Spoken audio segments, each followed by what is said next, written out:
Ce programme vous est présenté par RTL.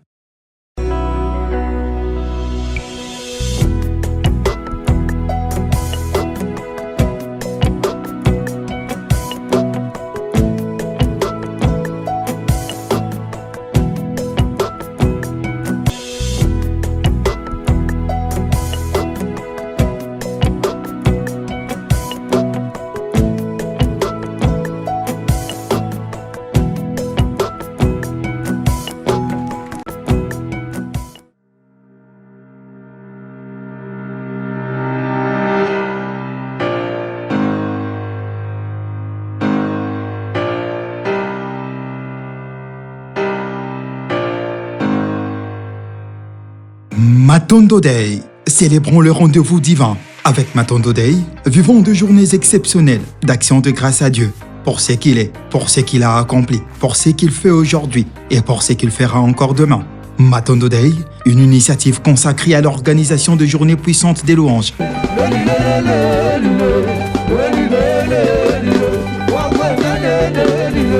de reconnaissance et de célébration. Avec Matondo Day, des moments uniques pour dire ensemble merci Seigneur. Avec Matondo Day, une initiative consacrée à l'organisation de journées puissantes des louanges.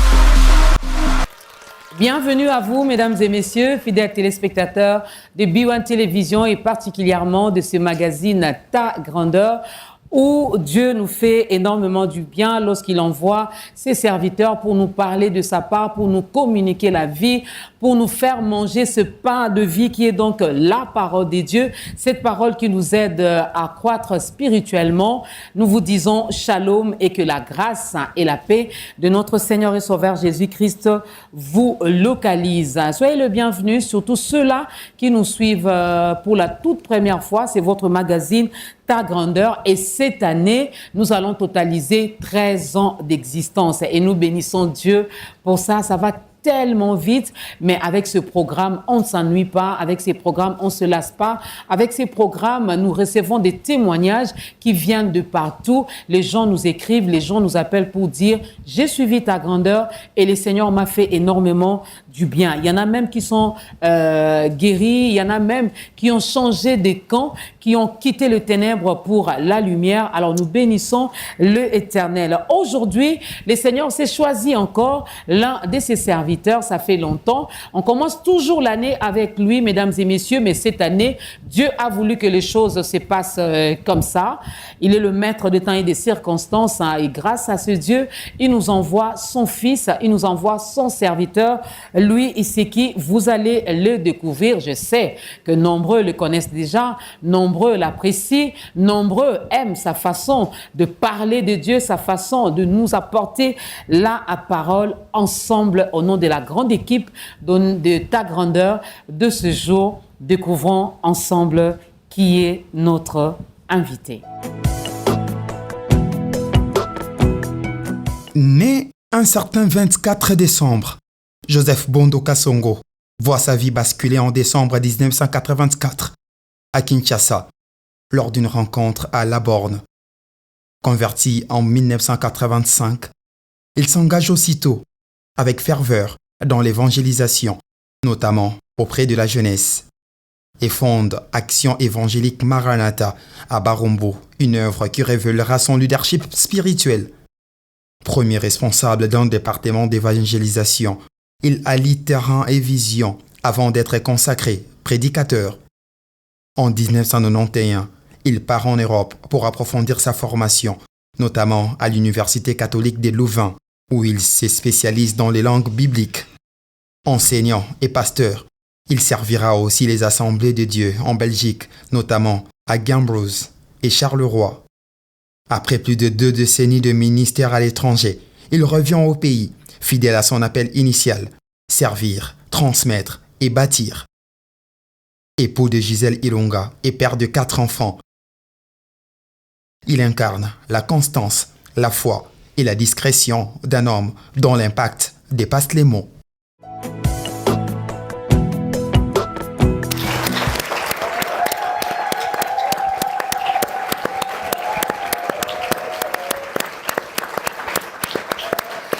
Et oui, vous avez vu qui est notre invité. Lui, c'est le pasteur Joseph Bondo du Centre évangélique francophone La Borne. C'est lui notre invité.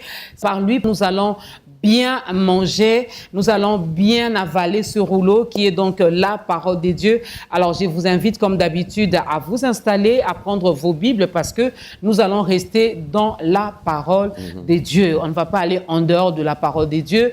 Et prenez également vos calepins, vos stylos pour noter les passages bibliques qui nous seront donnés ici. Vous pouvez rester chez vous et méditer là-dessus. La foi voit l'invisible, croit l'incroyable et reçoit l'impossible. Aujourd'hui, on veut bien que vos yeux spirituels s'ouvrent, que vous puissiez voir comme Dieu voit, non pas comme les hommes voient, n'est-ce pas? Alors, pasteur Joseph Bondo, bienvenue. Merci, merci maman Dorcas. C'est comme si notre année commençait maintenant avec vous. Oui, c'est gentil d'avoir pensé à moi. Donc ça fait quand même un petit bail que je suis passé par votre émission.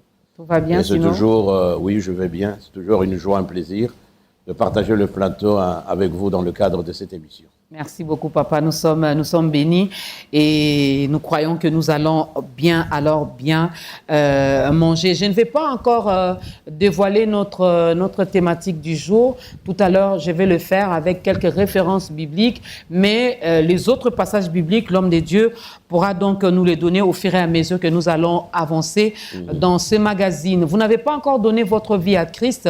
Arrêtez de pleurer parce que l'Éternel vous envoie ce canal qui est le pasteur Joseph Bondo. Par lui, aujourd'hui, vous allez également faire votre entrée dans cette grande famille des enfants de Dieu. Donc, soyez calmes. Dieu a choisi ce jour, aujourd'hui et maintenant.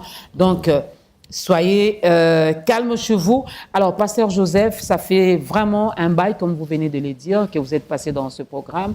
Cela est dû à quoi?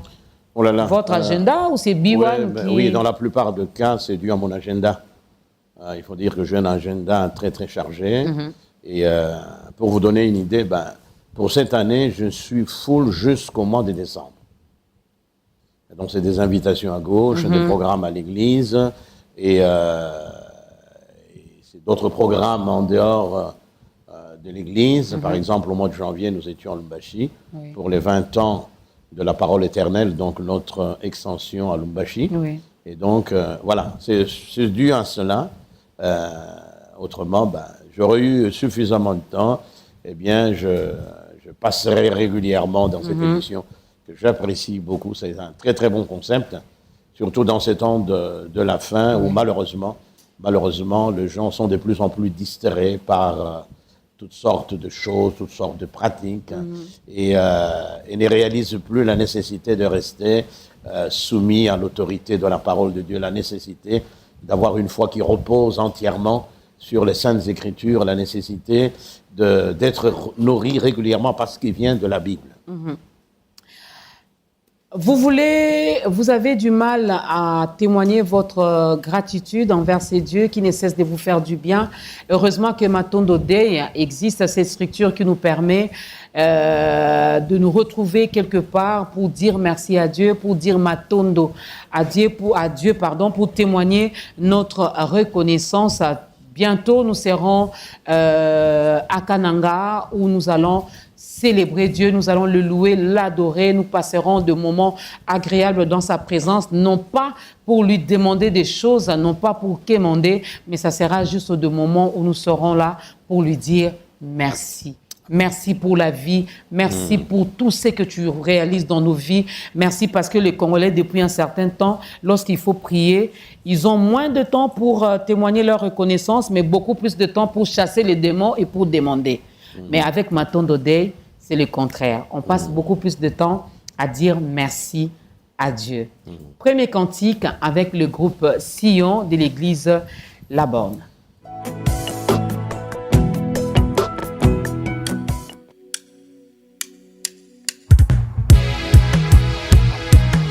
Alléluia. Nous allons célébrer le Dieu très haut ensemble. Est-ce qu'on peut pousser des cris de joie?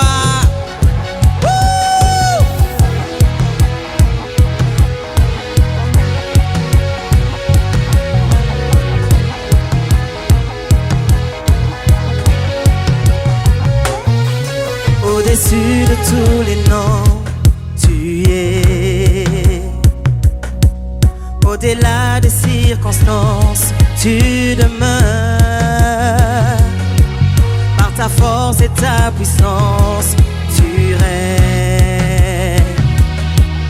Étendard de ma victoire, elle est lion au-dessus de tous les noms. Tu es au-delà des circonstances, tu demeures. Par ta force et ta puissance, tu règnes. Oh, oh, oh. Elle est lionne au-dessus de tous les noms. Tu règnes au-delà des circonstances. Toi tu demeures. Par ta force et ta puissance, tu règnes. L'étendard de ma victoire, elle est lionne. Notre roi, on y va. Alléluia. Glorieux couronné. Oh, oh, tu es élevé.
C'était là le groupe Sion, l'une des chorales du centre évangélique francophone La Borne. Nous sommes à l'UPEN vers la fin.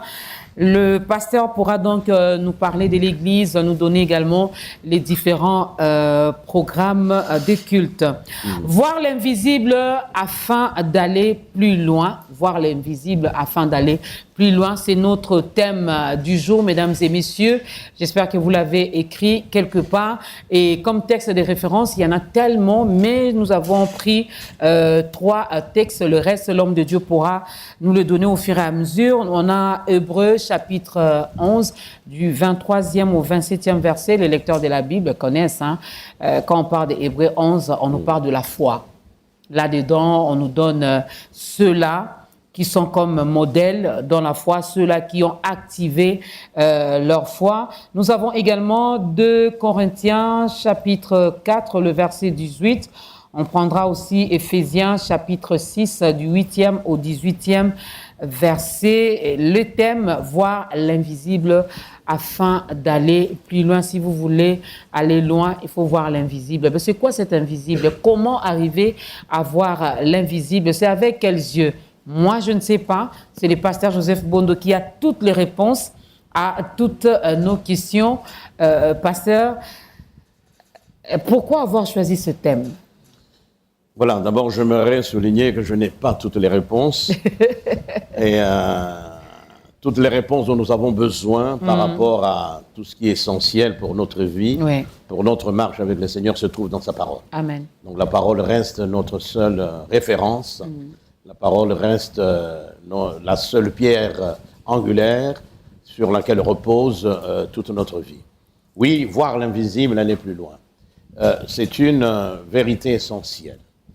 Avant de pouvoir aborder certaines pensées en rapport avec ce thème, j'aimerais que nous comprenions une chose. La vie à laquelle le Seigneur nous appelle est une vie qui est appelée à aller de manière crescendo.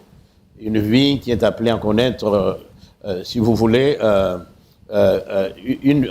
connaître une ascension, une ascendance qui va toujours en montant, ou pour utiliser un hébraïsme, une vie qui va de gloire en gloire, de victoire en victoire. C'est-à-dire une vie qui va plus loin. Car la vie chrétienne, la marche avec Christ, n'est pas une marche statique. Au contraire, c'est une marche dynamique. Et donc, nous ne pouvons avoir une vie qui connaisse une telle trajectoire, donc montante ou ascendante, que si nous comprenons certaines vérités qui me paraissent en tout cas essentielles. Et parmi ces vérités-là, eh bien, il y a cette nécessité de voir l'invisible. Car comment voulez-vous avancer dans la vie si vous ignorez les réalités autour de vous? Voyez-vous, comment aller plus loin dans notre marche avec le Seigneur si vous n'avez pas cette capacité, cette acuité visuelle sur le plan spirituel qui vous permettent de voir au-delà du visible. Et donc, d'où l'importance, la nécessité d'avoir cette capacité, nous allons le voir, car l'invisible par excellence, l'invisible suprême, reste Dieu lui-même. La Bible est formelle, Dieu est esprit, et donc nous ne pouvons marcher avec Dieu que par l'esprit. Or, il n'y a personne qui voit l'esprit. Et pour l'adorer, pour le louer, il faut que nous le fassions en esprit et en vérité. Donc, la connaissance de l'invisible est très très importante pour nous. C'est une vérité essentielle. Nous sommes environnés, Maman Dorcas, par des réalités, et la Bible est très éloquente là-dessus. Des réalités spirituelles, évidemment invisibles, mais qui pourtant sont réelles. Voilà.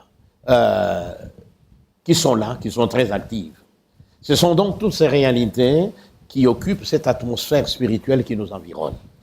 Voilà. Et cette atmosphère-là constitue un véritable danger pour notre épanouissement. Et donc nous ne pouvons pas avancer dans la vie si nous ne savons pas quels sont nos véritables adversaires. Car la vie à laquelle le Seigneur nous appelle, c'est pas une sorte de sinécure.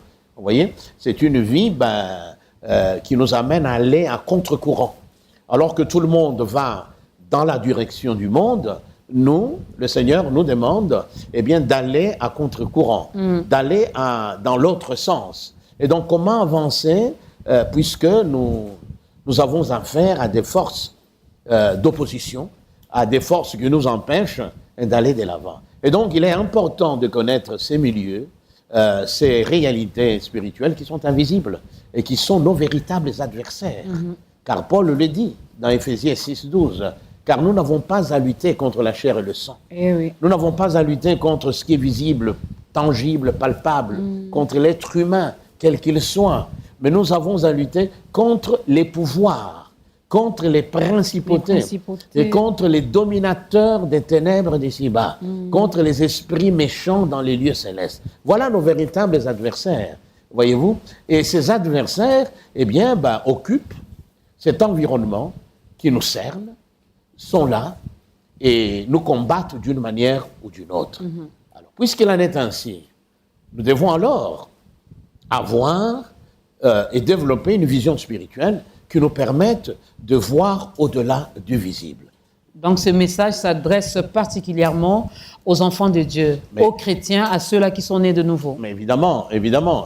Donc le message concerne l'Église dans son ensemble. C'est-à-dire tous ceux qui un jour ont fait l'expérience avec le Seigneur. Ceux-là, eh bien, ont été délivrés du pouvoir des ténèbres, de l'incrédulité, de l'esclavage sous toutes ses formes, et puis sont entrés dans une relation vivante, dans une relation avec le Seigneur. Ceux-là appartiennent au Seigneur. Et c'est donc à ceux-là que le message s'adresse. Voyez-vous? Et donc ceux-là sont donc appelés à mener une vie qui plaise au Seigneur. Une vie qui les amène à aller de victoire en victoire. Une vie qui les amène à devenir, chaque jour qui passe, ressembler au Seigneur. Or, ceux-là doivent savoir qu'ils ne sont pas seuls sur cette terre. Il y a tout autour de nous des réalités spirituelles qui sont nos véritables adversaires. Et voilà, et nous allons en toucher un mot. Et ces réalités spirituelles, eh bien, sont là pour nous mettre les bâtons dans les roues, sont là pour nous empêcher d'avancer. Car, en étudiant la parole de Dieu, depuis la Genèse jusqu'au livre de l'Apocalypse, eh bien, nous pouvons nous rendre compte que ce monde visible dans lequel nous sommes, ce monde tangible que nous appréhendons avec nos sens naturels, à savoir la vue, à savoir l'ouïe, l'odorat, le goût, le toucher, et ce monde donc palpable est influencé par le monde invisible, par des réalités spirituelles que nous ne voyons pas. Voilà. La Bible est claire, voyez. Déjà, lors de la chute de nos premiers ancêtres, Adam et Ève, voilà, ce n'est pas une réalité physique qui est venue, donc c'est quelque chose, une puissance spirituelle qui a influencé nos premiers parents et qui les a poussés, hélas, et donc à commettre le péché, à désobéir, à tomber dans le péché. Et depuis, nous payons le prix de ce choix qu'ils avaient fait. Mais à la base de ce choix, il y a eu l'insinuation, il y a eu la tromperie, il y a eu, eh bien, le séducteur antique, le serpent des abysses, et qui, par un pouvoir de séduction incroyable, les a amenés à tourner le dos au Seigneur, à tourner le dos à sa parole, pour croire au mensonge. Et donc, toute la Bible nous montre l'impact de l'invisible sur le visible. Et donc, le chrétien ne peut pas prétendre, aspirer à une vie de victoire, à une vie de plein épanouissement, eh bien, s'il ne réalise pas qu'il y a tout autour de lui, qu'il y a au-delà de lui, eh bien, des réalités spirituelles vivantes. D'ailleurs, Paul en parle. Il dit, nous regardons non pas aux choses visibles, non pas aux réalités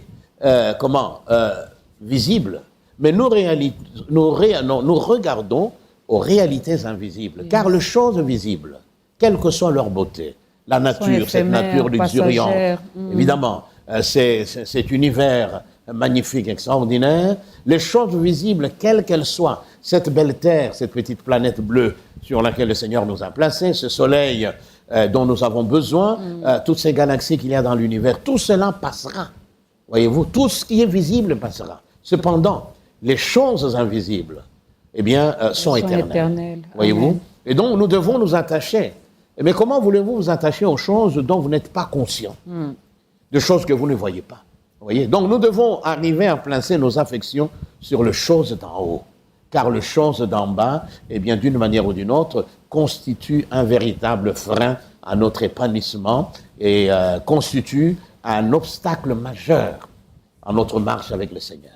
À notre marche avec le Seigneur et avec le passage biblique, l'un de passages bibliques que vous nous avez donné, Hébreux 11, là on parle de la foi. Et à partir du verset 23, la Bible met l'accent sur la personne de Moïse. On peut dire que c'est lui, finalement, le modèle par excellence par rapport à notre thème. Moïse reste une référence, qu'on le veuille ou pas. C'est un des rares hommes qui a fait beaucoup d'expérience avec le Seigneur. Oui. Voilà, ce qu'il a écrit est reconnu aujourd'hui comme parole de Dieu. Moïse reste une référence pour nous. Moïse reste un modèle de marche avec Dieu. Et c'est d'ailleurs la vie de Moïse et celle de Paul qui m'a inspiré ce thème-là. Okay. Donc, en replaçant ce que vous venez de dire dans le contexte d'Hébreux 11, nous voyons que Moïse a marché par la foi. Eh bien, cette confiance dans le Seigneur l'a amené à développer une certaine vision qui allait au-delà du visible. Voilà. Il était tourné vers l'invisible. Il était tourné vers la récompense. Voyez-vous? Il voyait l'invisible. C'est comme ça qu'il n'a pas hésité à prendre le risque de tourner le dos au prestige, à la cour royale. Enfin, il avait beaucoup d'avantages. Oui. Il faut savoir qu'il a vécu, qu'il a mené une vie de prince à la cour royale d'Égypte. Et donc, il avait tant d'avantages, il avait tant de choses. Ce n'était pas un petit clochard qu'on aurait ramassé quelque part. Et pourquoi il avait tout? Et pourtant, il a tourné le dos au prestige, aux honneurs. Il a tourné le dos à une vie marquée par une sorte d'exubérance matérielle. Il a tourné le dos à tout cela pour pouvoir se lancer dans une vie de foi. Parce que ses regards allaient au-delà du visible. Et donc, en regardant les visibles, eh bien, il a vu que les trésors de l'Égypte n'étaient qu'ordures. En regardant l'invisible, il a vu que tout ce que l'Égypte lui proposait, eh bien, ne pouvait que lui permettre d'avoir une certaine jouissance, mais éphémère. Et que ce qui était beaucoup plus important, c'était de se tourner vers la récompense, une récompense éternelle. Et donc, cette connaissance-là, de l'invisible, l'a amené à faire des choix qui l'ont conduit, évidemment, à laisser tout derrière lui, une vie de luxe, une vie de confort, et pour se lancer dans une vie de foi. Et nous savons, il est parti dans un désert, il n'est pas parti dans un paradis. Il va connaître toutes sortes de souffrances, il va connaître toutes sortes d'humiliations. Lui qui était un prince, lui qui a vécu à la cour royale, lui qui avait reçu une grande éducation, certainement qu'il a fréquenté les meilleures écoles d'Égypte, va se retrouver à mener une vie d'errance. Il va se retrouver à garder le brebis, à garder plutôt le troupeau de son beau-père. Vous voyez? Donc, il est parti du sommet vers le bas. Vers le bas. Humainement parlant. Mais en réalité, il est entré dans une relation beaucoup plus grande que celle qu'il avait en Égypte. Il est entré dans des réalités pour lesquelles, d'ailleurs, maintenant là, il doit rendre grâce à Dieu. Il doit dire à Adonai, merci de t'être révélé un jour à moi. Car aujourd'hui, où sont les trésors de l'Égypte? Où sont tous ces pharaons qui ont régné pendant des siècles? Où sont toute leur richesse? Tout cela est passé. Mais la richesse qu'il avait contemplée avec les yeux de la foi, elle est là. Amen. C'est sa récompense. Et donc, Moïse reste une illustration de cette nécessité d'avoir et de développer une sorte de vision spirituelle qui nous permette de voir, de regarder au-delà du visible. Surtout dans ce temps de la fin. Ouais. Dans ce temps de la fin, où l'ennemi fait tout pour nous aveugler. Moi, quand je vois tout ce qui se passe autour de nous, de temps à autre, je vais sur Internet pour avoir un tout petit peu une idée de tout ce qui se passe autour de nous. Mais je me dis, il y a des choses que je vois qui sont risibles, qui sont grotesques. Dans des églises où on prétend combattre le diable avec des machettes, avec des bâtons, avec de battes de baseball. Vous voyez comment le diable arrive à aveugler les gens. Voilà. Pensez-vous qu'un démon va partir parce que vous tenez une machette? Pensez-vous qu'un démon va s'enfuir parce que vous prenez un balai ou un bâton ou une flèche? Pas du tout. Or, ce sont des choses qui se passent aujourd'hui. Voilà. Ça peut paraître anecdotique, mais ce sont des choses que nous voyons. Tout ça montre que l'ennemi, travaille à aveugler les gens quant aux réalités spirituelles. Voyez-vous, les gens ne voient plus l'invisible. Car vous ne pouvez pas à la fois avoir ces regards fixés sur l'invisible, et en particulier sur l'invisible suprême, l'invisible par excellence sur Dieu, c'est-à-dire sur Dieu, et en même temps avoir les mêmes regards tournés vers le monde. Pas du tout. Voilà. Et donc, nous devons faire une sorte de volte-face pour nous tourner et rejoindre Moïse dans sa vision. Il regardait vers la récompense. Il voyait l'invisible. Et cela, ne l'a pas empêché de partir, de ne pas craindre la fureur du roi. Vous voulez aller loin, vous voulez aller plus loin, il faudra que le Saint-Esprit vous aide à voir l'invisible. Mais Pasteur Joseph Bondo, avec toutes les réalités, je vais rester en République démocratique du Congo parce qu'il y en a, ceux-là qui nous suivent, qui n'ont jamais quitté le sol congolais. Oui. Avec toutes les réalités, chômage à gauche, la situation économique qui est chaotique. Oui. Il y en a qui travaillent, qui sont impayés de mois et de mois. Il y en a qui sont ancrés dans la maladie. Il y en a qui, même pour avoir un petit morceau de pain, c'est un problème. C'est à ces gens-là que vous demandez de voir l'invisible. Moi, j'ai faim, vous me demandez de voir l'invisible. Je dors à la belle étoile, vous me demandez de voir l'invisible. Mais écoutez, c'est compliqué, pasteur. Oui. Ou je peux comprendre. Pour certains, ça peut paraître compliqué. Mais j'aimerais vous dire une chose. Les premiers disciples de Jésus n'ont pas vécu dans le luxe. Les premiers disciples de Jésus-Christ ont connu des moments très, très difficiles. Voilà, il y a eu beaucoup de martyrs. Pensez-vous qu'eux, ils avaient à manger tous les jours? Même ceux qui ont marqué l'histoire du Nouveau Testament, ont connu une vie difficile.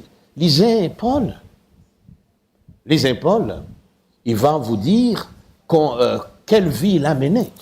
Et donc, tout dépend de la vision qu'on a de la vie. Peu importe la souffrance, il est important de savoir que cette souffrance passera. Et que le plus important, c'est ce qu'il y a devant. Donc, vous ne mangez pas aujourd'hui, mais ça ne doit pas être une excuse de ne pas se tourner vers le Seigneur. Vous serez d'ailleurs pénalisé doublement. Vous êtes malheureux dans ce monde-ci, et quand vous mourrez, vous serez encore plus malheureux. Vous devenez encore plus malheureux, mais cette fois-ci pour l'éternité. Autant au moins se mettre en règle avec Dieu. Et donc, cette histoire de dire le contexte économique est difficile et tout ça, je peux vous assurer que souvent, dans l'histoire de l'Église, c'est lorsque l'Église a connu des moments difficiles, des moments de persécution, de temps de tribulation, de temps où les chrétiens étaient tranquilles comme du gibier, où ils n'avaient presque pas à manger. C'est d'ailleurs là que l'Église a vécu véritablement sa vocation d'être la lumière du monde et d'être le sel de la terre. Car le matériel nous distrait. Oui. Maman Dorcas, demandez, parmi les gens qui nous suivent, certains peuvent se reconnaître dans ce que je veux dire. Certains ont bien commencé. À l'époque, ils n'avaient pas grand-chose sur le plan matériel. À l'époque, ils n'occupaient pas une certaine position sociale. Vous voyez, ils étaient au bas de l'échelle. Et puis, avec le temps, Dieu a béni, petit à petit, ils ont acquis quelques biens. Mais combien sont restés fidèles envers le Seigneur? Voyez-vous. Et donc, pour certains, autant rester pauvres avec le Seigneur que de se retrouver riches et perdre le Seigneur. Vous voyez? Et donc, c'est ça. Peu importe le contexte, c'est une nécessité de voir l'invisible. Voyez-vous? Et d'ailleurs, dans un contexte difficile comme le nôtre, nous avons besoin de Dieu. Amen. Voyez-vous? Il n'y a que Dieu qui peut nous consoler. Il n'y a que Dieu qui peut nous assister. Il n'y a que Dieu qui peut nous guider. Et donc, cette excuse selon laquelle le contexte économique empêcherait certains de pouvoir développer cette vision qui les amène à voir l'invisible, ce prétexte-là n'a pas sa raison d'être. Au contraire. Elle n'a pas sa raison d'être. Je retourne dans la parole. La Bible me dit, je dois marcher par la foi et non pas par la vue. Oui. La même Bible me dit, la foi vient de ce que l'on entend et ce qu'on entend vient de la parole de Christ. Dieu, Oui. de la parole de Christ. Qu'est-ce que nous entendons aujourd'hui dans nos églises? Ce n'est pas que je vous attaque, vous, nos bergers, Non, mais je comprends. vous, nos pères, mais c'est ce que vous nous présentez qui nous empêche aussi de voir finalement l'invisible. Lorsque vous continuez à nous parler tout le temps des sorciers de nos familles, vous continuez toujours à nous parler de ce qui est visible. Vous voulez qu'on fasse comment? Justement, nous les pasteurs... Vous nous rendez aveugles? Oui, mais tout à fait. Malheureusement, il y a des pasteurs qui contribuent à l'aveuglement de leurs fidèles. Vous voyez, quand on regarde ce qui se passe dans nos assemblées, il y a de quoi pleurer. Voilà. Il y a de quoi pleurer. Comme tu le soulignes à juste titre, eh bien, les pasteurs jouent un rôle important. Ils sont appelés à nourrir le peuple de Dieu. Ils sont appelés à être des modèles pour le peuple de Dieu. Mais dans la plupart des cas, ils sont eux-mêmes des contre-exemples. Le démenti de ce qu'ils prêchent, le démenti de leur théologie. Vous voyez? Et donc, dans leur prêche ou dans leur prédication, on ne parle que de choses matérielles. C'est-à-dire, on amène les gens à ouvrir grandement leurs yeux sur les choses qui sont éphémères, sur les choses qui vont passer. Voilà. Faites ceci, Dieu vous accordera une maison. Faites cela, Dieu vous élèvera. Vous voyez? Et ainsi, les gens se mettent à courir, non pas après le Seigneur, mais après les bénédictions. Après ces choses. Vous voyez? Après ces choses. Des choses qui, quelque part, ne rendent pas heureux. Tout ce que le monde propose, tout ce que le monde offre ne rend pas heureux. Posez la question à tous ceux qui ont de l'argent. Il y en a qui ne dorment même plus. Vous voyez? Pour bien dormir, avoir un sommeil profond, il faut qu'ils prennent des cachets. Voilà. Ils sont tout le temps stressés. Ce n'est pas ça le bonheur. Vous voyez? Combien ont abandonné leurs épouses pour se jeter dans les bras de leurs secrétaires, d'autres femmes, etc. Voyez-vous? Et donc, ce n'est pas ce que le monde offre. Non, pas du tout. C'est pourquoi la Bible nous dit, et d'ailleurs j'en ai parlé le dimanche dernier, Jésus a dit, si quelqu'un veut me suivre, il y a une condition. Le Seigneur ne force personne à le suivre. C'est un choix que nous devons faire. C'est une décision que nous devons prendre en âme et conscience. Si quelqu'un veut venir, veut me suivre, eh bien, voilà ce qu'il doit faire. Qu'il se renie lui-même et qu'il se charge chaque jour de sa croix et qu'il me suive. Tout le secret se trouve là. Suivre Jésus, vous voyez? Marcher avec lui, aller de l'avant, connaître une vie qui va crescendo, peu importe le contexte, peu importe les circonstances qui nous environnent, cela est possible, mais à condition que certaines choses se passent en amont, c'est-à-dire nous régner nous-mêmes. Le renoncement de soi, c'est biblique. Or, aujourd'hui, on pousse les gens justement à courir après les biens de ce monde. On pousse les gens à posséder plus de biens. Vous voyez? Combien de pasteurs aujourd'hui sont devenus des millionnaires? Voilà. Ils ont un parc immobilier incroyable. Ils achètent des maisons, ils achètent des immeubles, vous voyez? Et ils ne sont plus des modèles. Bon, mais ce n'est pas mauvais de posséder toutes ces choses. Non, il ne faut pas voir les choses en ces termes-là. OK. Voilà. On peut être riche, il y a des gens qui sont riches qui servent le Seigneur. Hein. Mais on est parti. On est parti de nulle part. Voilà. Et on arrive à avoir un patrimoine immobilier à donner du tournis aux gens. Qu'est-ce qu'on a fait pour avoir tout ça?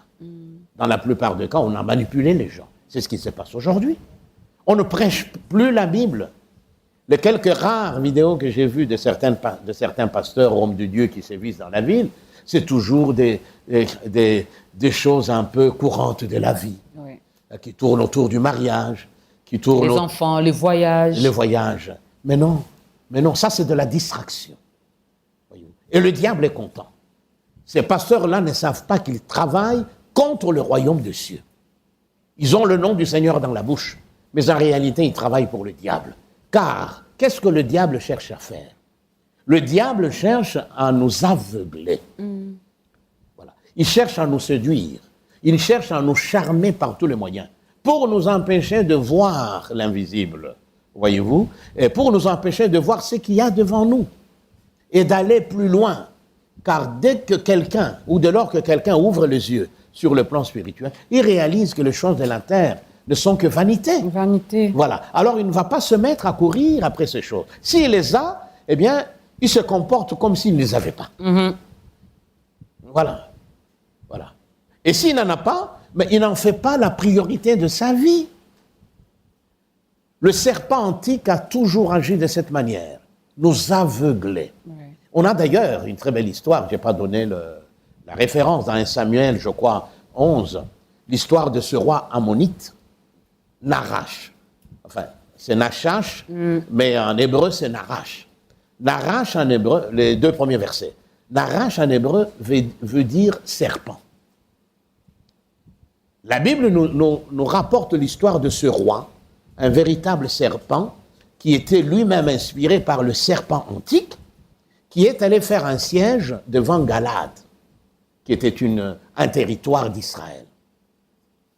Quand les hommes de Galade apprennent que Nahash était là, ils sont venus lui proposer un marché. Ils sont venus, ils lui ont dit quoi? Ils lui ont dit, écoutez, conclue avec nous une alliance et nous te servirons. Un roi païen. Au lieu de combattre, au lieu de se dire le Dieu qui nous avait délivrés de notre esclavage en Égypte, le Dieu qui a accompli toutes sortes de miracles durant notre parcours, durant notre pérégrination à travers le désert et tout ça, ce Dieu-là est capable de nous donner la victoire face à ce roi païen. Non, ils ont cherché la voie facile. Il dit, conclue avec nous une alliance et nous te servirons. Alors ce Nahash-là, vous savez comment il a réagi? Il a dit, bien, je vais conclure une alliance avec vous, mais à condition que je vous crève l'œil droit. Vous voyez? Mais à l'époque, on ne se battait pas avec des armes à feu comme aujourd'hui. C'était l'épée, c'était le bouclier. On tenait l'épée dans la main droite et le bouclier dans la main gauche. Alors imaginez-vous un peu un soldat sur le champ de bataille à qui on creverait l'œil droit.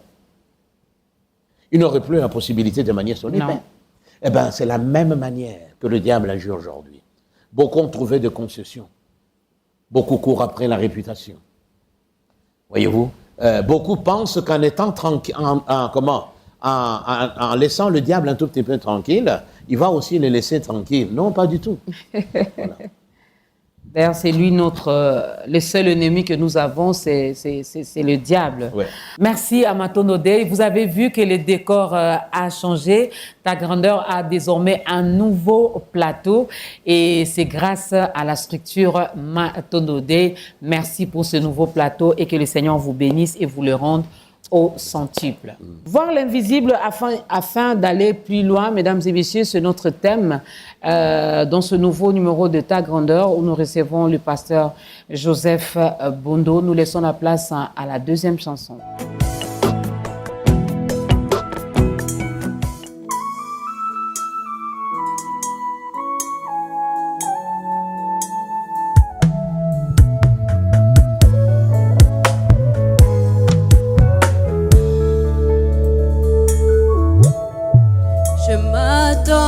Toi, je ne serai pas confuse. Ouvre mes yeux, que je voie comme toi. Je m'attends à toi. Tu es mon aide précieuse, que ta sagesse me montre le chemin. Suivre.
Bienvenue à ceux-là qui viennent juste de se joindre à nous.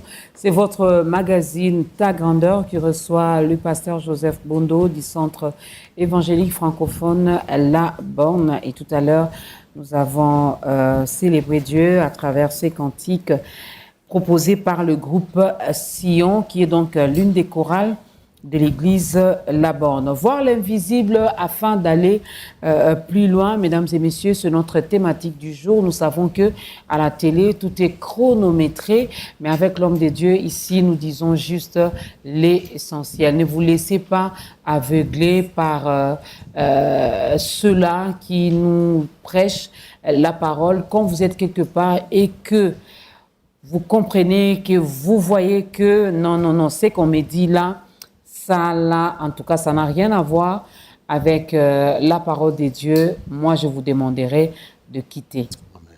Moi, je vous demanderai de quitter. L'homme de Dieu l'a dit, nous sommes vraiment au temps de la fin. Lorsqu'on dit Jésus revient bientôt, cela n'est pas un slogan, cela ne sont pas des paroles en l'air, on ne le dit pas pour vous faire peur.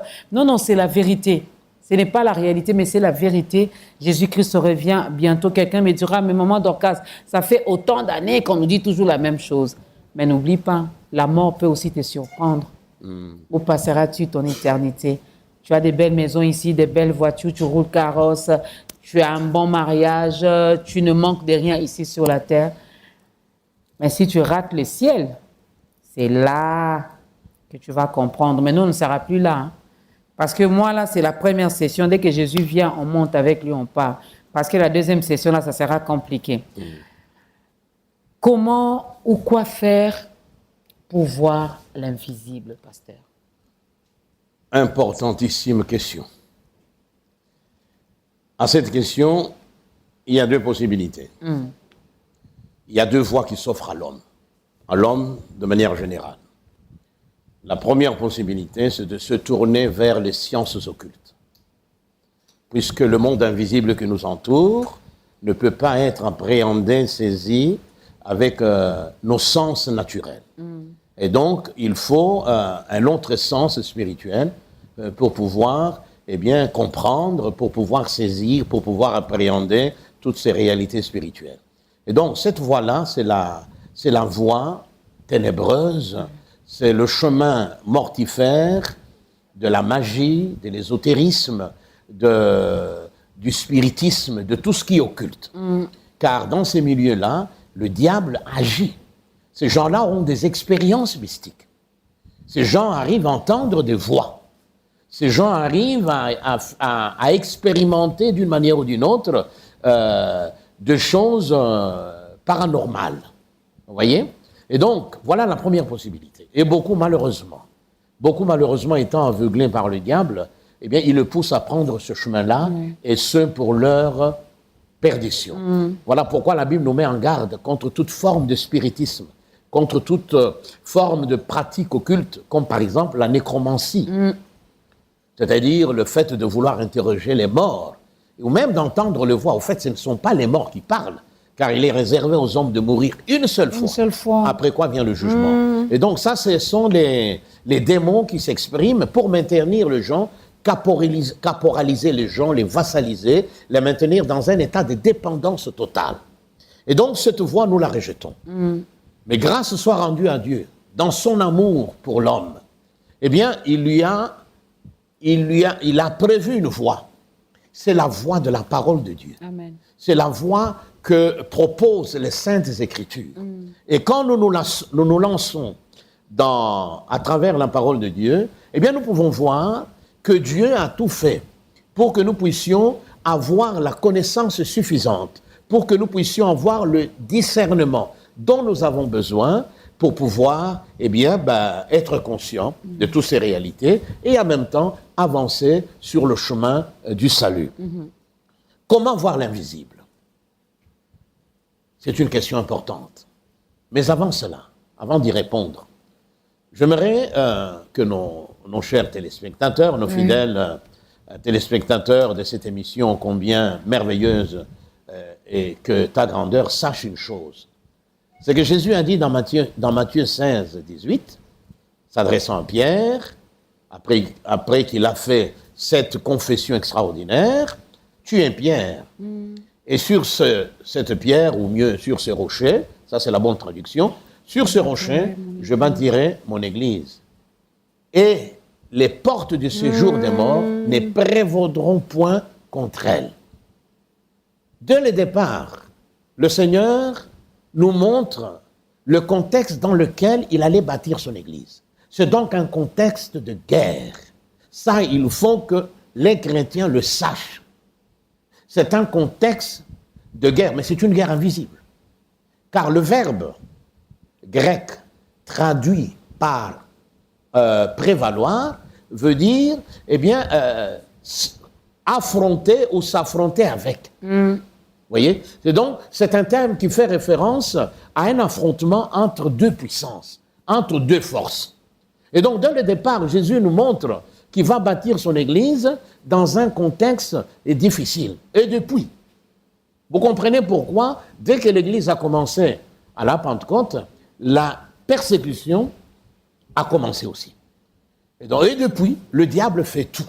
Il attaque l'Église, il essaye de l'appauvrir, il essaye de la rendre impotente, il essaye par tous les moyens à la séduire pour que l'Église ne demeure pas cet outil entre les mains du Seigneur pour la manifestation de sa gloire ici-bas. Car c'est par l'Église, à travers l'Église, que le Dieu de la Bible se manifeste. Amen. Veux-tu connaître la sagesse de Dieu? Tourne-toi vers la parole de Dieu. Et l'Église est censée être porteuse de cette parole. Vous voyez? Alors, ce qui est formidable, c'est qu'à la croix, le Seigneur a tout accompli.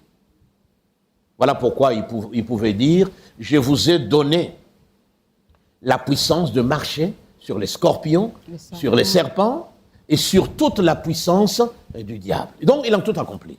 L'Église n'a rien à se plaindre. L'Église n'a pas besoin d'aller chercher un peu de force dans le monde. L'Église n'a pas besoin d'une autorité morale, politique ou qui que ce soit pour avoir la victoire. Voyez-vous, le drame aujourd'hui, l'Église essaye de trouver sa raison d'être, son agrément, un peu de puissance auprès de gens de ce monde, auprès de grands de ce monde. Oubliant qu'elle a déjà la victoire. Mais justement, le fait qu'une autorité fréquente une église n'apporte pas une plus-value sur le plan spirituel à cette église-là. Ça, nous devons le savoir. L'autorité qui vient est un pécheur qui a besoin de Dieu. Oui. Et donc, il peut venir, on peut l'accueillir, ce n'est pas un problème. Mais il n'apporte rien, ou elle n'apporte rien sur le plan spirituel. Et ça, il faut que nous le réalisions. Car combien de pasteurs dans notre ville, parce que tu as souligné le Congo, c'est notre pays, et Kinshasa, c'est notre ville, Oui. combien de pasteurs aujourd'hui essayent de traficoter avec la politique? Qu'est-ce que ces pasteurs cherchent? La reconnaissance des hommes? Voyez-vous? Non, l'Église est puissante lorsqu'elle reste et demeure attachée à Jésus et lorsqu'elle reconnaît la seule autorité, celle de la parole de Dieu. Amen. Amen. Alors, comment cette Église?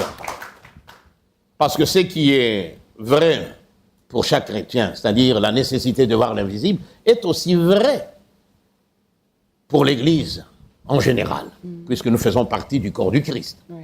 Eh bien, il y a deux éléments fondamentaux, deux éléments essentiels que nous trouvons à la fois dans la vie de l'apôtre Paul, qui est un des champions de la foi biblique dans le cadre de la Nouvelle Alliance, vérité que nous trouvons également dans la vie de Moïse. Voilà. Qu'est-ce qui a caractérisé la vie de Paul et de Moïse, alors même qu'ils ont vécu à des époques différentes? Chacun a servi Dieu en son temps, dans son époque. Pour Moïse, c'était dans l'Ancien Testament, dans l'Ancienne Alliance, pour Paul, dans le Nouveau Testament et dans la Nouvelle Alliance. Bien qu'ayant vécu à des époques différentes, eh bien, les deux ont servi le même Dieu. Les deux ont été caractérisés par mille et une choses.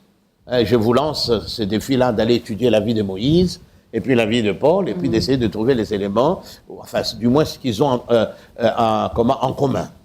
Eh bien, plusieurs choses les caractérisent. Mais il y a deux choses qui constituent deux éléments essentiels que tout chrétien doit connaître et intégrer dans sa marche avec Dieu pour pouvoir développer cette capacité à voir au-delà du visible.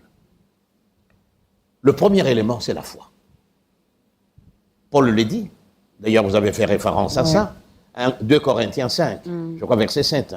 Car nous marchons, non par la vue, Mais par la foi. mais par la foi.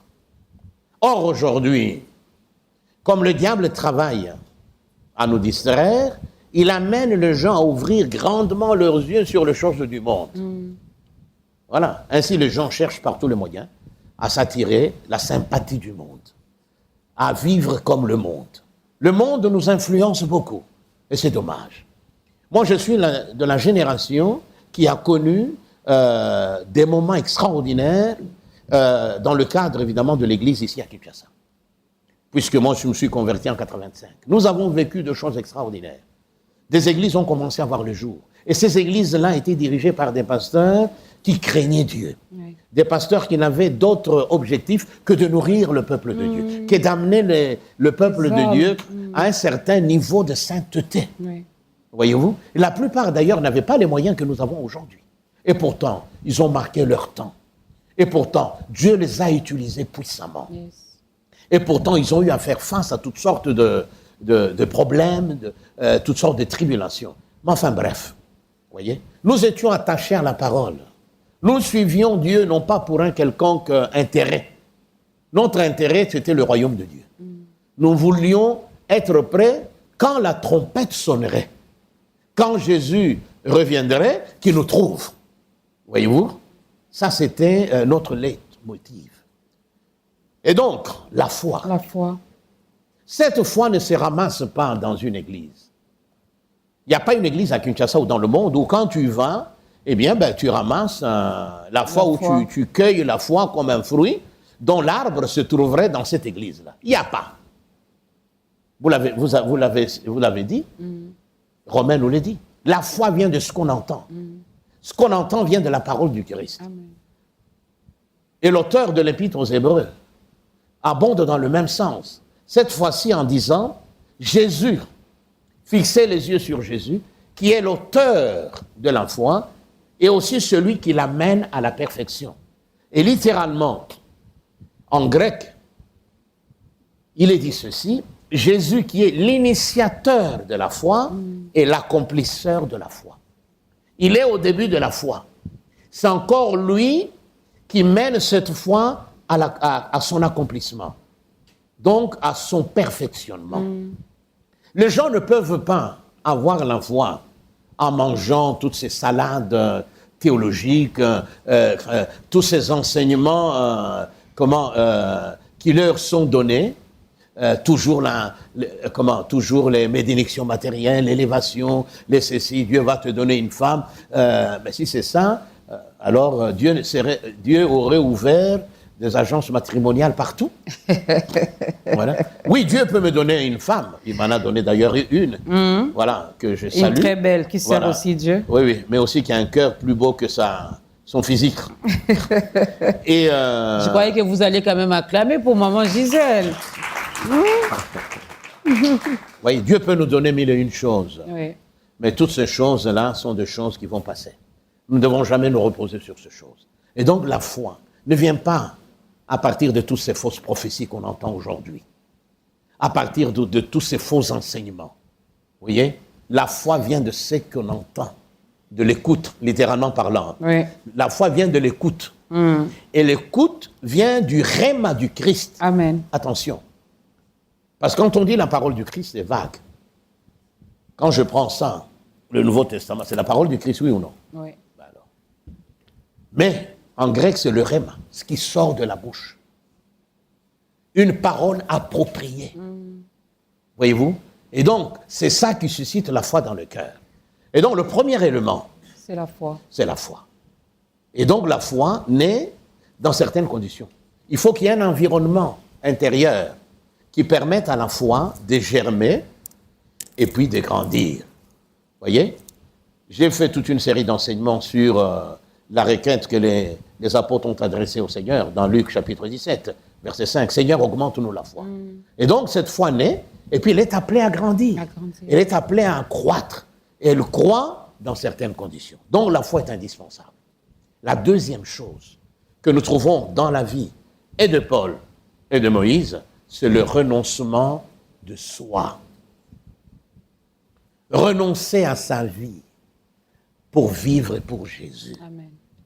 On ne peut pas, mes amis, être assis sur le perchoir de sa vie, pour ne pas utiliser le trône de sa vie, sur l'escabeau de sa vie, être au cœur, au centre de sa propre vie, et en même temps espérer faire de grandes choses ou recevoir de grandes choses de la part du Seigneur. Que celui qui veut devenir mon disciple, que celui qui veut me suivre, renonce à lui-même. À sa vie. Moïse, pour revenir à Moïse, nous l'avons vu, il a renoncé à tous les avantages que lui procurait sa vie à la cour royale. Il a renoncé au prestige, car c'était un prestige.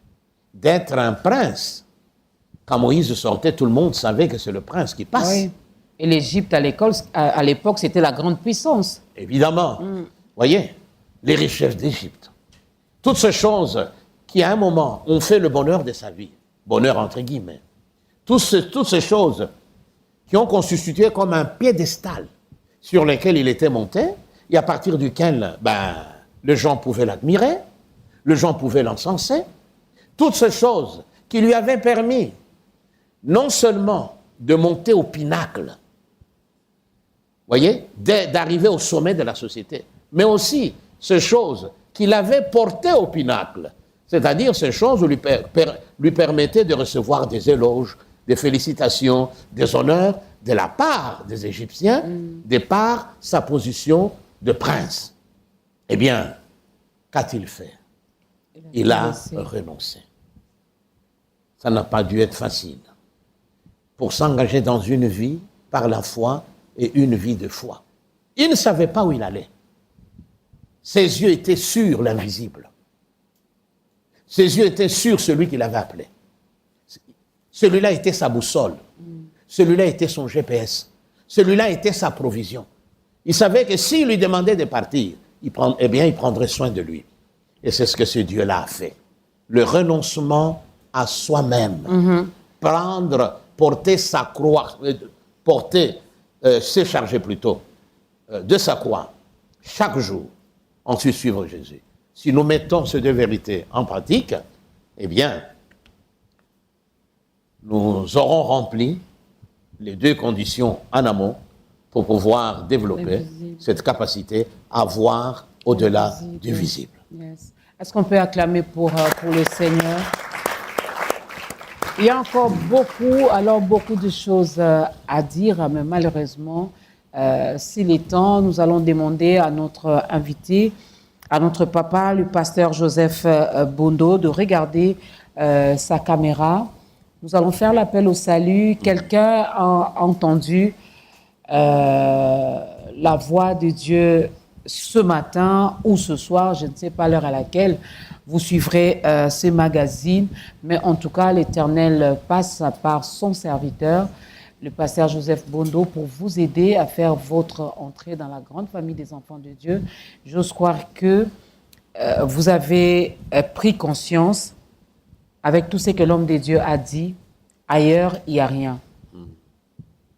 Ailleurs, il n'y a rien. Vous êtes longtemps resté dans les ténèbres. Aujourd'hui, Jésus-Christ, qui est la vraie lumière, frappe à la porte de votre cœur. Faites ce geste-là, faites ce mouvement-là, ouvrez la porte pour qu'il fasse son entrée. Et il a choisi de passer par son serviteur, par son disciple, le pasteur Joseph Bondo. Si tu es prêt, si tu es prête, moi je laisse la parole à l'homme de Dieu qui va t'aider à faire ton entrée dans la grande famille des enfants de Dieu.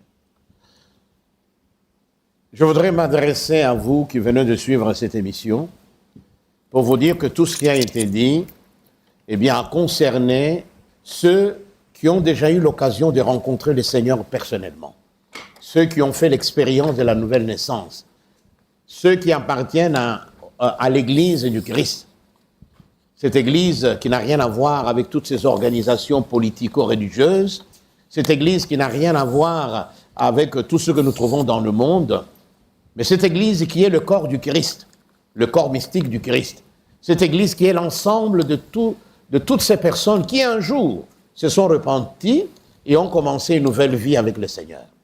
Et donc, c'est à ces gens-là que je me suis adressé. Mais maintenant, je vais m'adresser à vous, et à toi en particulier, qui a suivi cette émission, mais qui n'a jamais eu l'occasion de donner ta propre vie au Seigneur. Tu as, certes, une certaine connaissance de Dieu. Tu as, certes, une religion à laquelle tu appartiens. Tu es très fervent dans ta religion. Tu suis toutes les règles de la religion. Mais cependant, tu n'as jamais pris le temps de te tourner vers le Seigneur pour l'inviter à venir dans ta vie. Car Jésus n'est pas une religion. Jésus n'est pas une philosophie. Jésus n'est pas un rite quelconque. Jésus est une personne qui peut venir dans ta vie, te pardonner, ensuite te donner la vie éternelle. Cette vie qui va te permettre non seulement d'être avec Dieu maintenant, à partir du moment où tu vas recevoir Jésus, mais cette vie qui va te permettre un jour de partager sa gloire, un jour de connaître la véritable félicité dans le royaume de Dieu. Merci. C'est donc à toi que je veux m'adresser. C'est Jésus est devant toi. Il dit d'ailleurs dans sa parole, « Voici, je me tiens à la porte, je frappe. » Et ce matin, ou cet après-midi, peu importe l'heure à laquelle, tu es en train de suivre cet appel, il se tient devant la porte de ton cœur. Jésus est là. Il t'a vu. Il te connaît. Il connaît tes problèmes. Il connaît le chemin par lequel tu es passé. Il connaît toutes tes interrogations. Et ce matin, ou cet après-midi, ou ce soir, il veut venir dans ta vie. Voilà, il frappe à ta vie. Puisses-tu lui ouvrir la porte et le recevoir comme sauveur et comme Seigneur. Si tel est le cas, je te demanderai de prier avec moi. Je vais te conduire dans la prière. Tu vas faire de cette prière que je vais faire ta propre prière. Voyez-vous? Et c'est de cette manière que Jésus viendra dans ta vie. Jésus ne vient jamais par la force. Jésus ne vient jamais à travers une religion, à travers un rite. Il vient en réponse à une prière, il revient en réponse à une démarche rationnelle comme celle que tu es en train de faire. Alors incline ta tête et je vais prier pour toi pour que tu reçoives Jésus dans ta vie. Prie après moi. Seigneur Jésus, j'aimerais te dire merci pour m'avoir donné l'occasion de suivre cette émission Ta Grandeur. J'ai entendu beaucoup de choses concernant, Seigneur, ce royaume invisible.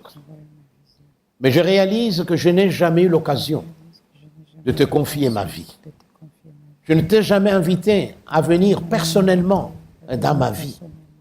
Et aujourd'hui, Seigneur, me voici devant toi. Je te prie de me pardonner. Tu connais ma culpabilité.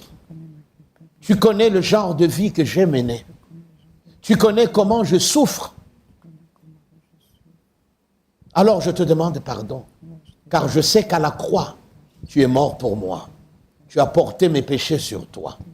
Pardonne-moi, Seigneur. Oui, tu es miséricordieux. Et puis ensuite, Seigneur, après ce pardon que tu promets, que tu donnes à quiconque te le demande, je te prie de venir dans ma vie. Je t'ouvre la porte de mon cœur. Je te prie, Seigneur, de venir dans ma vie. Oui, je te reçois comme sauveur. Je te reçois comme Seigneur. Oh, merci. Merci de ce que je ne suis plus seul. Tu es avec moi. Aide-moi à grandir en toi. Aide-moi à marcher avec toi. Aide-moi à te connaître, à mieux te connaître, pour mieux te servir. Merci Jésus d'être venu dans ma vie. Merci Seigneur. Amen. Après cette prière, j'aimerais t'encourager à chercher une église. Une église où tu pourras être nourri. Une église qui reste soumise à l'autorité de la Bible. Qui ne reconnaît que la Bible est la Bible elle seule. Et que dans cette église-là, tu trouves des hommes et des femmes qui vont t'aider à aller plus loin dans ta marche avec lui. Que le Seigneur te bénisse pour cette décision.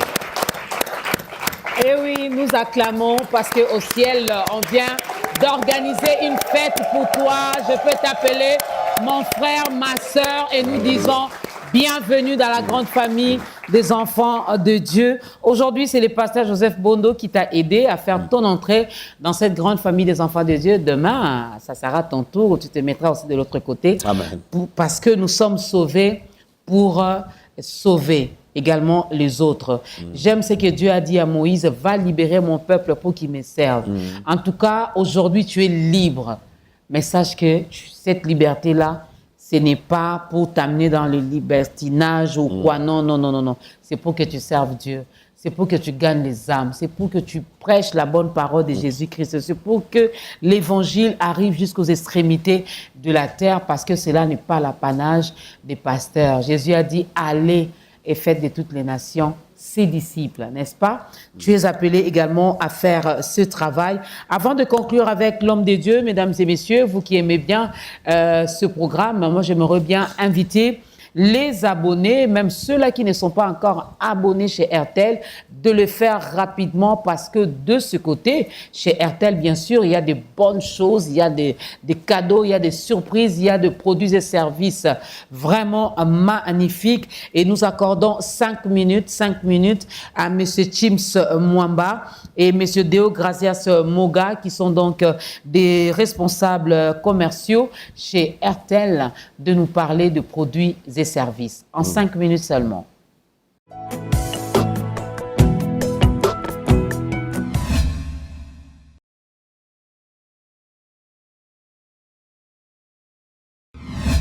Merci beaucoup Maman Dorcas pour l'accueil. Merci à tous nos téléspectateurs qui sont en train de nous regarder en ce moment.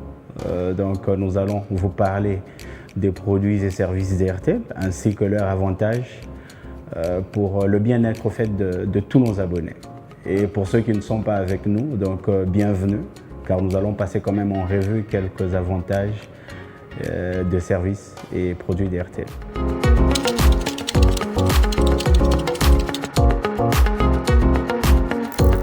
MyRTL App, c'est une application gratuite qui permet aux clients d'RTL d'avoir une vie très facile et pratique dans l'utilisation de tous les produits et services. Donc aujourd'hui, plus besoin de se déplacer ou de composer plusieurs codes lorsque vous avez MyRTL App.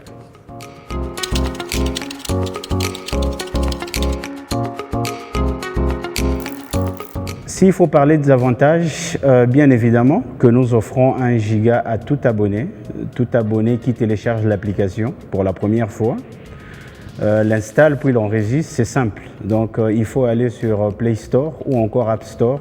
Très facilement, vous pouvez rechercher MyRTL et nous vous assurons l'accès et par là, vous pouvez vous simplifier la vie avec RTL.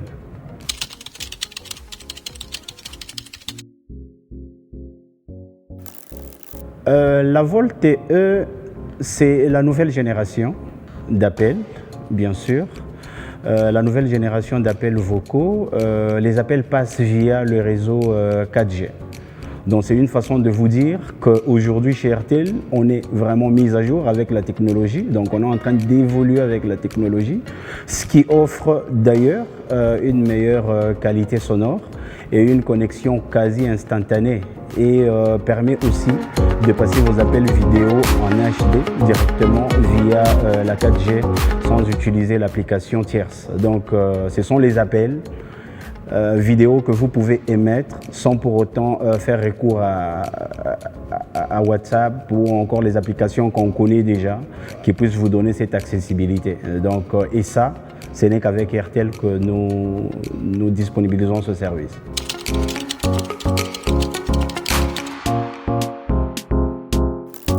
Nous parlons des avantages de la VoLTE et l'avantage majeur aussi, c'est que la VoLTE nous offre la qualité sonore nettement supérieure. Donc c'est vraiment la qualité HD tout en permettant de naviguer sur l'Internet en 4G. Donc pendant un appel, sans basculer vers le réseau G3 ou encore la technologie 2G, c'est l'idéal pour le travail, les étudiants et toute personne connectée en permanence. Donc ça, c'est vraiment l'avantage que nous vous offrons avec la VoLTE.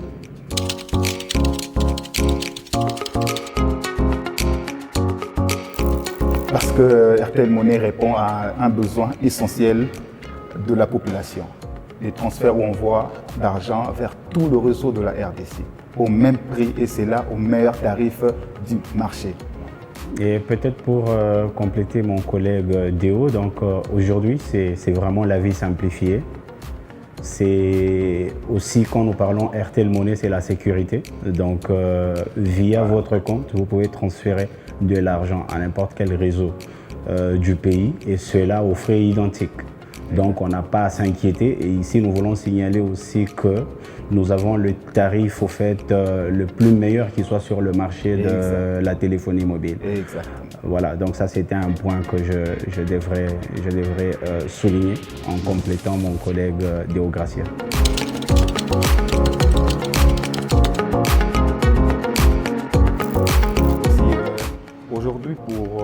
pour accéder sur RTL Monnaie, c'est vraiment très simple en faisant étoile 501 dièse yes. Et là, vous choisissez votre devise dollar ou franc et vous continuez l'affaire. Donc, vous n'avez pas à s'inquiéter. RTL Money vous simplifie réellement la tâche. Et aussi avec l'application MyRTL, vous pouvez faire le retrait aux différents points de vente ou nos shops. Vous pouvez aussi envoyer de l'argent très facilement et sans se déplacer.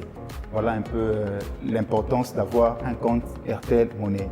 Et comme je le dis, c'est très simple pour ouvrir un compte.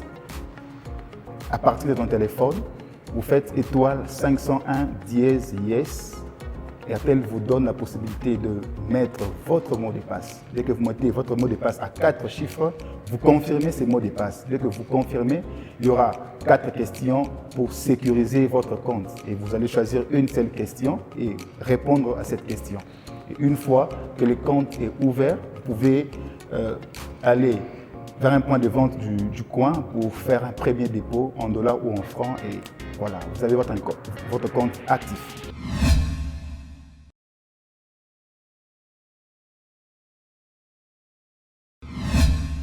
Et voilà, merci beaucoup à RTL pour ses produits et services. Merci également à M. Chims Mwamba et à M. Deo Gracias Moga.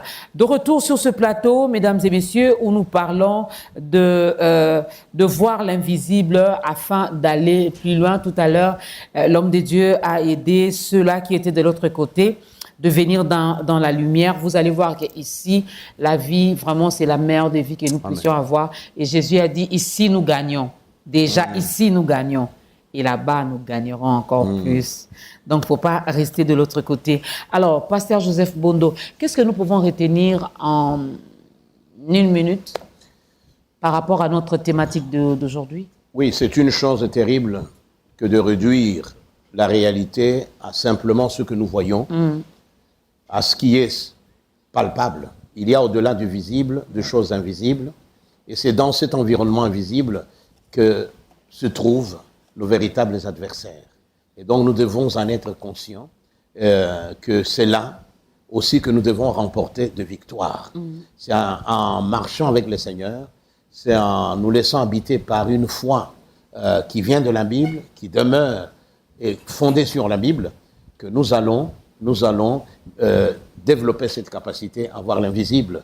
C'est en renonçant nous-mêmes pour vivre pour Jésus et pour Jésus seul que nous serons en mesure de pouvoir voir au-delà du visible. Et donc le Seigneur a tout accompli, et donc laissons-nous conduire, et que le matériel ne nous aveugle pas, que le matériel ne nous empêche pas de développer cette vision qui va au-delà du visible. Amen. Parlons de l'Église, le programme du Centre évangélique francophone Laborde. Nous sommes à l'UPEN. Okay. L'adresse, quand est-ce que le pasteur reçoit? C'est quoi le programme des différents cultes? Voilà, pour le culte dominical, nous avons 3 services. Okay. Tous les dimanches. Les 2 premiers sont en français.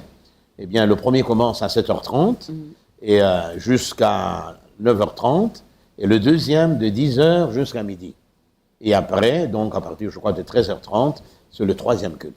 Ça, c'est le dimanche, c'est la grande célébration dominicale. Okay. Et, mais en dehors de la semaine, en semaine, nous avons aussi d'autres rencontres. Il y a par exemple les femmes qui se retrouvent tous les mardis à partir de 16h, 16h30, et les hommes en même temps aussi, le même mardi. Okay. Et puis le mercredi, c'est une réunion consacrée à l'étude de la parole de Dieu. Amen. Et le jeudi, les gens sont dans des cellules, puisque nous avons des cellules un peu partout. Le samedi, il y a des activités de la jeunesse, et c'est aussi le jour où nous célébrons les mariages. Et donc voilà. Mais pour cette semaine, pour cette semaine qui est la semaine pascale, eh bien nous avons un programme spécial dénommé Pâques 2026. Okay. 3 soirées, des éclairs et des tonnerres. OK. Voilà.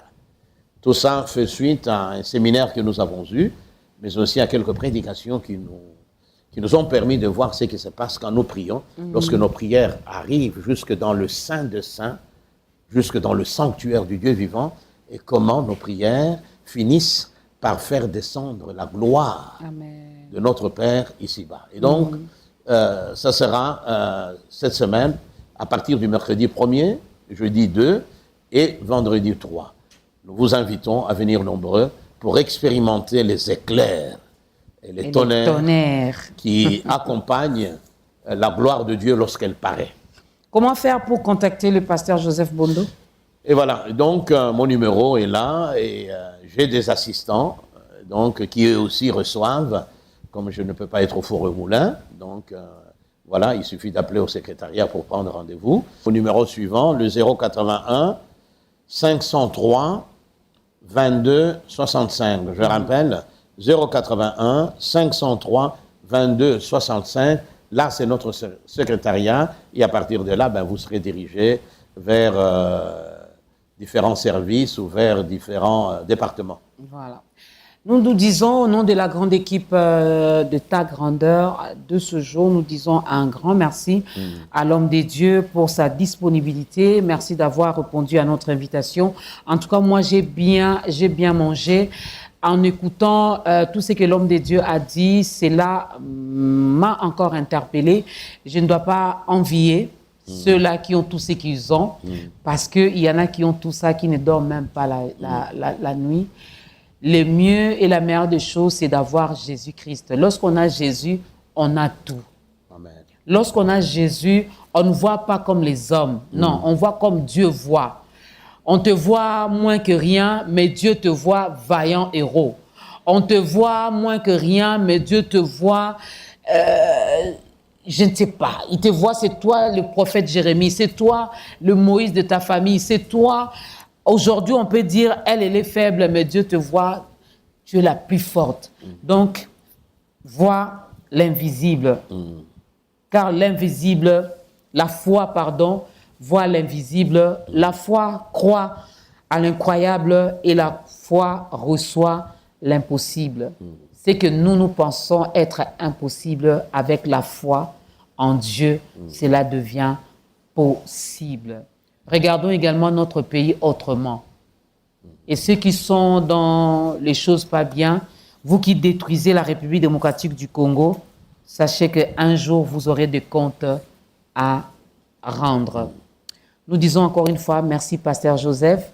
Merci à toute la grande équipe du groupe Sion. Vous avez vu, ils sont jeunes, elles sont jeunes, beaux, jolies, belles, et ils ont accepté de servir l'Éternel.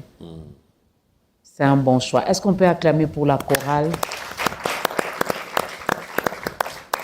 Un grand merci à Matondo Day. Je l'ai dit, au mois de juillet, nous serons précisément dans le Kasaï central, je crois bien. Kananga, c'est Kasaï central. Hein? Nous serons là-bas pour dire merci à Dieu. Matondo Day, je répète, n'est pas une maison de production. Non. Matondo Day, c'est un couple de serviteurs de Dieu à qui Dieu a donné, passez-moi la tautologie, cette vision finalement d'organiser de journées de louange et d'adoration, de journées de célébration, inviter le peuple de Dieu, non pas pour venir, oh non, nous les pleureuses, vous les pleureurs, c'est seulement être dans la présence de Dieu pour dire merci à Dieu. Vous avez beaucoup de raisons pour dire merci à Dieu, beaucoup. Oh non, je n'ai pas des millions, pourquoi je vais remercier Dieu? Il y en a qui ont des millions mais qui sont morts. Toi, tu as le souffle de vie gratuitement. Une belle raison, une grande raison de dire merci à Dieu. Merci à Dieu pour l'existence de Matondo Day et que Dieu bénisse les couples visionnaires de cette structure Matondo Day, sans oublier également les coordonnateurs et les coordonnateurs adjoints. Que le Seigneur vous bénisse abondamment. Que le Seigneur bénisse toute la grande équipe de Ta Grandeur. 13 ans cette année, nous disons merci à Dieu et nous demandons encore son soutien, que le Saint-Esprit continue à nous guider, à nous orienter, que Dieu seul continue à sélectionner, à choisir ses serviteurs qui passeront ici pour bénir son peuple. Parce que nous, là, ça sera difficile pour nous. Moi, j'ai dit tout le Seigneur, envoie-moi l'un de tes serviteurs pour nous bénir, pour nous apporter la parole. Ceux qui sont dans des trucs pas bien là, il faut aller ailleurs. Ici, c'est Jésus. Jésus, Jésus et encore Jésus. Amen.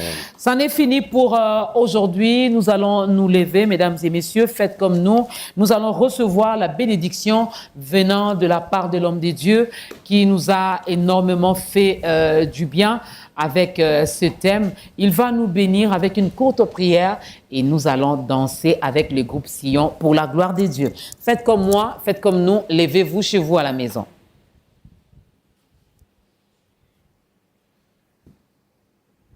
Notre Père et notre Dieu, nous voici au terme de cette émission.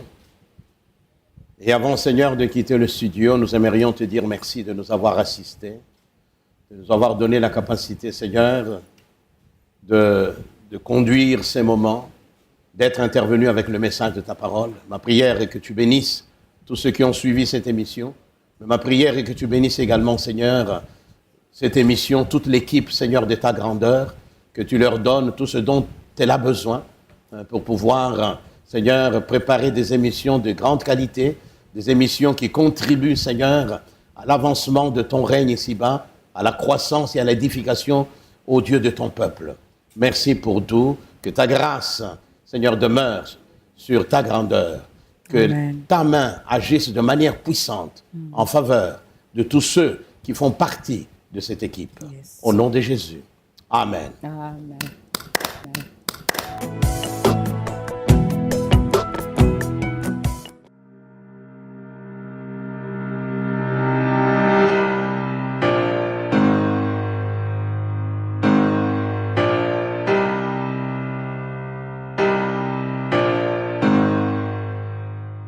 Matondo Day, célébrons le rendez-vous divin. Avec Matondo Day, vivons de journées exceptionnelles d'action de grâce à Dieu pour ce qu'il est, pour ce qu'il a accompli, pour ce qu'il fait aujourd'hui et pour ce qu'il fera encore demain. Matondo Day, une initiative consacrée à l'organisation de journées puissantes des louanges,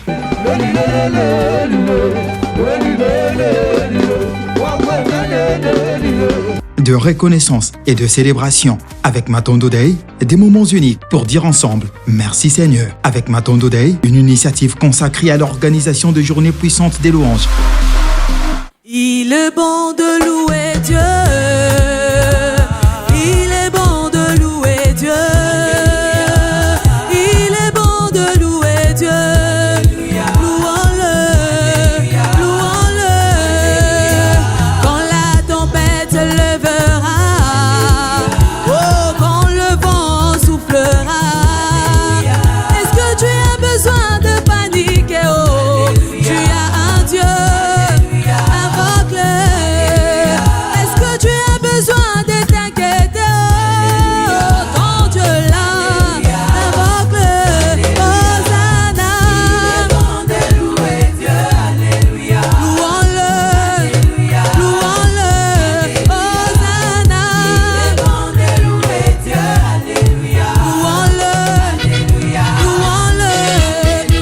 Je rappelle Dieu, oh, moi je rappelle Dieu, oh, c'est lui qui va revoir mon statut, Yahweh qui va revoir mon statut, alléluia. Je n'ai pas dit que c'est mon frère, oh, je n'ai pas dit ma soeur, oh, car ils ne peuvent rien changer, oh, mais si je rappelle Dieu, oh, mais si je rappelle Dieu, oh, bien-aimé chante alléluia.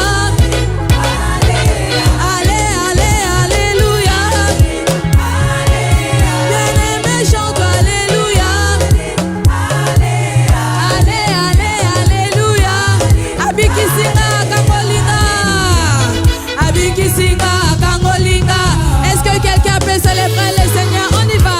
Célébrer, célébrer Jésus, célébrer. Célébrer Jésus, célébrer. Célébrer Jésus, célébrer. Célébrer Jésus, célébrer.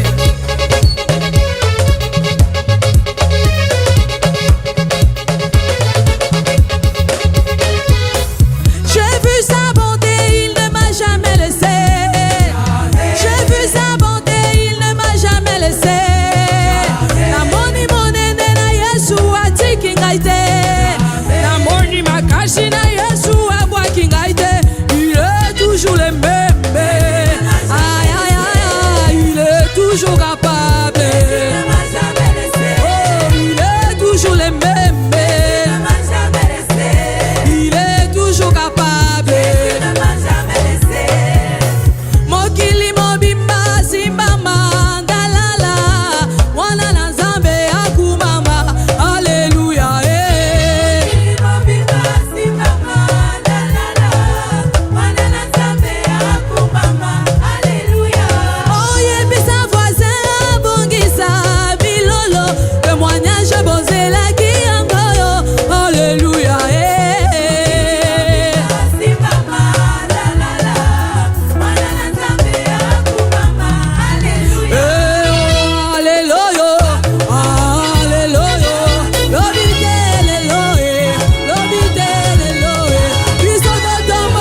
Ce programme vous a été présenté par RTL.